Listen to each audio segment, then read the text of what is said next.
tahun 2009. Itu kira-kira. Ada lagi pertanyaan? Gimana? Pertanyaan tadi sudah bisa bagi belum?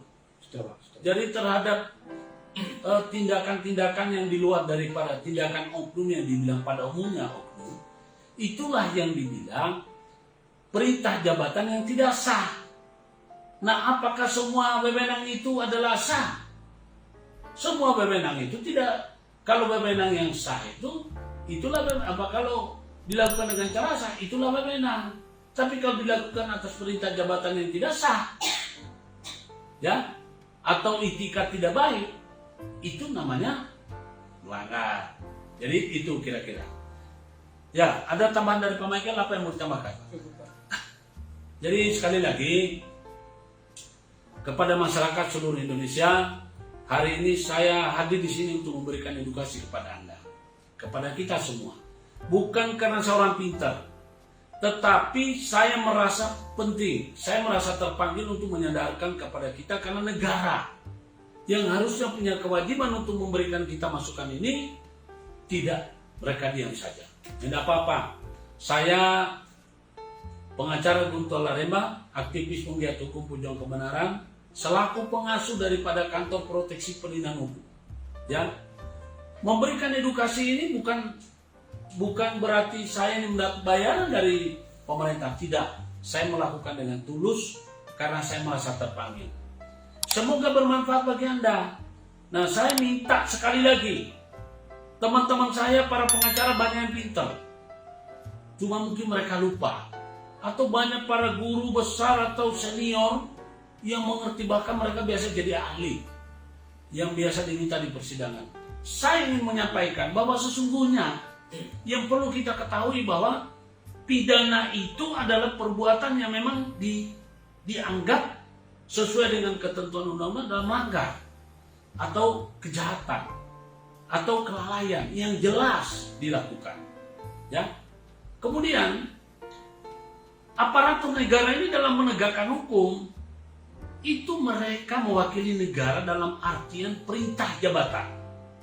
Nah, kalau perintah jabatan itu bukan cuma aparat hukum, bupati, anggota dewan, wali kota, gubernur, pengacara, guru, ya, guru atau dosen, itu semua melakukan perintah jabatan. Notaris, perintah jabatan. Pengacara, perintah jabatan. Tetapi perintah jabatan yang sah, ya, perintah jabatan yang sah, ya, sesuai kekuasaan menurut cara yang diatur dalam undang-undang. Ya, itulah dibilang perintah jabatan yang sah adalah berkesesuaian dengan ketentuan undang-undang. Karena itu, kepada teman-teman para pengacara, kalau kalian merasa bahwa klien kalian telah ditetapkan tersangka tidak sesuai dengan perintah yang sah, itu yang di pra-peradilan. Ya, kemudian kalau Anda merasa bahwa klien Anda ditangkap, ditahan, tidak berdasarkan perintah yang sah, itu yang harus Anda praper. Gak usah ragu. Lalu ceritakan, Bapak Hakim yang mulia, Bapak ini kan menjalankan perintah jabatan. Ya, perintah jabatan yang sah apa yang gak sah. Karena setiap orang bisa saja melakukan perintah yang tidak sah. Contohnya di rumah saya, anak saya suruh isi air, ambil air, beli air. Tahu-tahu dia pergi bukan beli air, beli nasi. Nah, apa yang terjadi? Kira-kira perintah itu perintah sah apa enggak? Ini yang harus apa? Saya suruh beli makanan, beli nasi. Tahu-tahu dia datang ke sini bukan beli nasi, tapi dia bawa gorengan. Itu perintah yang sah apa enggak? Enggak.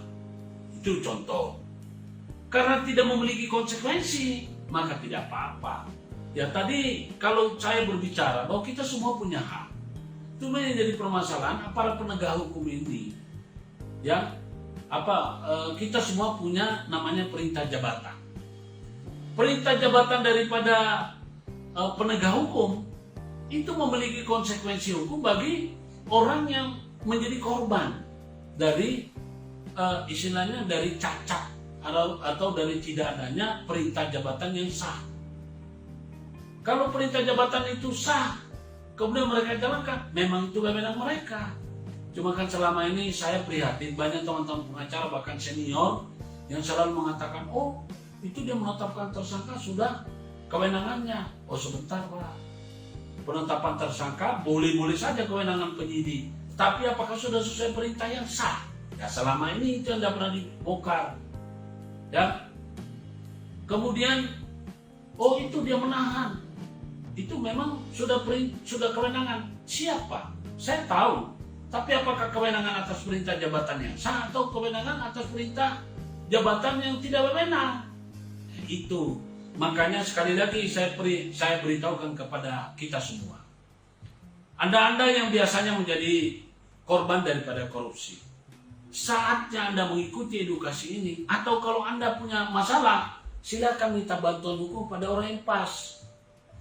Nah, salah satu permintaan saya adalah ketika Anda ditangkap OTT daripada KPK ataupun BNN dalam hal narkoba, ataupun misalnya orang-orang yang terduga di proses hukum dengan karena korupsi atau karena narkotika ataupun hal lain, yang Anda tanyakan, apakah Anda ini sudah melaksanakan kewenangan sesuai perintah jabatan yang sah atau tidak?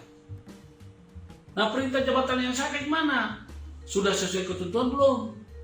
Kalau perintah jabatan yang tidak sah, Anda berani menolak. Kasih lihat pasal 51 ayat 2 KUH pidana. Pak, tidak semua perintah jabatan itu adalah benar atau berwenang. Bapak adalah tidak berwenang. Saya rasa itu yang paling penting edukasi hari ini. Mudah-mudahan bermanfaat. Ya, saya tidak bermaksud untuk menggurui, tapi teman-temanku di seluruh tanah air, silakan dibagikan edukasi ini supaya semuanya mendapatkan manfaat. Dari kami, Kantor Proteksi Perlindungan Hukum memiliki namanya kartu perlindungan hukum. Jadi kartu perlindungan hukum yang akan Anda peroleh seperti ini. Kami menerbitkan kartu perlindungan hukum ini yang akan menjadi penolong Anda di saat-saat dalam keadaan krisis. Di sini kita akan berbicara masalah membantah dan menolak kewenangan yang tidak sah sesuai dengan perintah jabatan, atau kewenangan yang disalahgunakan yang kami sebut adalah tidak sesuai atau perintah jabatan yang tidak sah. Kalau perintah jabatan yang tidak sah perlu kita tolak. Ini perintah jabatan tapi tidak sah. Nah itu, jadi adu majlis itu. Kasih tahu, saya ingin menyampaikan kepada kita semua, kami menangani perkara yang di Polres Jombang. Hari ini sedang lagi digelar perkara di Polda terkait penyidik dan krunya yang sewenang-wenang. Ya, kami tidak main-main. Kalau persoalan yang namanya apa? Oh, enggak perlu. Ada lagi, ini biar Anda tahu. Ada penggunaan, ada saya lihat itu ada permintaan informasi tentang adanya undang-undang ITE terhadap adanya penyiaran video. Ini keliru. Kalau soal undang-undang ITE itu boleh Anda masukkan, pertama harus ada korbannya. Siapa korbannya? Itu boleh melapor. Tapi kalau kepolisian Jombang tidak punya hak untuk melapor, tidak punya. Itu hanya orang bodoh yang mau dibodoh-bodohin. Kita lebih mengerti hukum, Pak. Mereka tidak punya perintah jabatan yang sah untuk melaporkan masyarakat. Seperti tadi ditanyakan sama peserta penanya. Kedua, ya. Jadi kalau misalnya membuat laporan itu kira-kira supaya nggak mempermalukan institusi, ya. Ini, waduh, penegak hukum tapi nggak ngerti hukum, itu benar. Kiranya kita mau diam, saya nggak akan diam. Terhadap segala perlakuan yang tidak berkesesuaian dengan ketentuan, namanya perintah jabatan yang tidak sah, pasti kami tolak dan kami lawan. Itu. Kedua, tahu-tahu ada laporan tentang ada pengaduan tentang menghalang-halangi. Pak, bahasa menghalang-halangi itu tentang PNS sedang menjalankan tugas, apakah orang itu tidak bisa berhasil? Misalnya, orang mau datang ke kantor sini, dia bekerja di sini, kemudian saya tutup pintunya, berarti saya halangi. Itu menghalang-halangi. Itu sanksi pidananya 4 bulan. Itu ancaman pidana 4 bulan, 2 minggu. Ya, jadi itu menghalang-halangi. Hati-hati. Memang pidana tapi ringan sekali itunya, lebih banyak ongkosnya. Itu kalau nggak sesuai, malu. Mengeluarkan, mau cari duit, ya, supaya banyak perkara.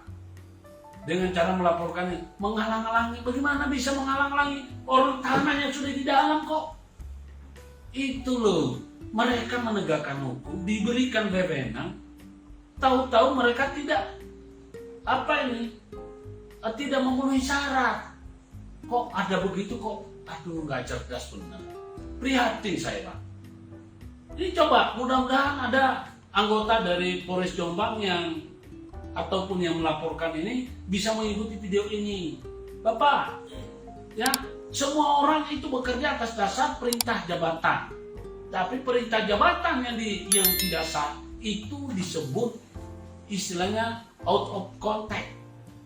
Itu kesewenang-wenangan atau menyalahgunakan wewenang atau apa?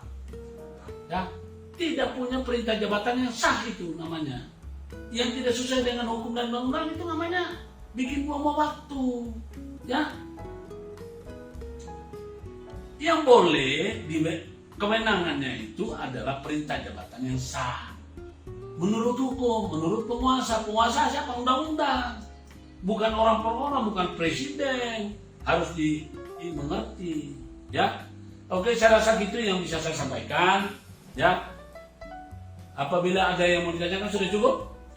Cukup? Cukup? Ada yang mau disampaikan? Cukup. Ya, sekali lagi saya pengacara Guntur Alaremba dan ini Pak Michael. Kami dari Kantor Proteksi Perlindungan Hukum memberikan edukasi tentang penggunaan kewenangan sesuai perintah jabatan yang sah. Penggunaan kewenangan yang tidak mengikuti perintah jabatan yang sah, maka itu justru kepada mereka dijatuhi hukuman dan tidak dibenarkan. Ya, wabillahi taufiq wal hidayah. Wassalamualaikum warahmatullahi wabarakatuh. Salam kebenaran, salam kebenaran, salam kebenaran. Equality before the law. Kita ketemu di lain kesempatan.